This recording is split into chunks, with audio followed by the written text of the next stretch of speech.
Hai teman-teman, beberapa hari ni Kak Ana tak ada sebab Kak Ana pergi Cemara Riverview dekat Kuala Rompin, Chalet dekat Pahang. Okay, ni tempat-tempat. Dia dua tingkat ya.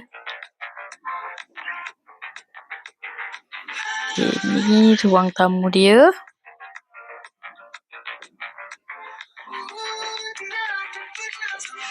Belakang pedoman chalet ni ada hutan.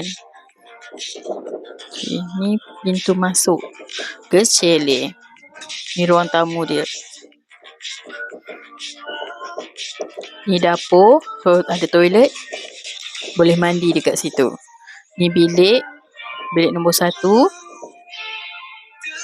Okay, setiap bilik dia ada aircon. Okay, ni tangga untuk naik ke tingkat atas. Boleh mancing ya, happy moment, boleh mancing-mancing. Okay, ni baru datang ni hasil dia, alhamdulillah. Ada ketam juga. Okay, siapa yang suka mancing boleh pasang pancing. Ada ikan. Okay, ni pemandangan daripada bilik. Saya ambil gambar kat luar, nampak laut. Cantik lah. Untuk kanak-kanak suka ada kolam kat situ.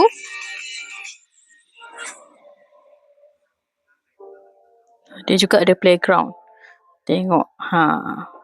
Seronok mandi kolam.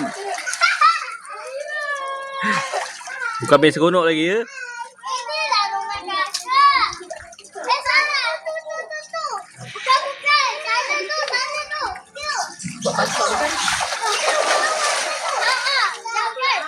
Oh, dah berani dah masuk? Dia ada playground juga. Tu playground. Oh, bukan main seronok lagi ya?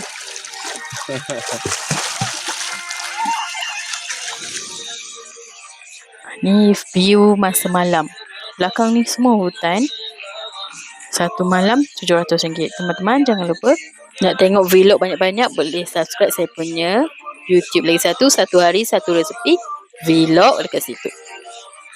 Okay, teman-teman jangan lupa subscribe, like and share. Bye.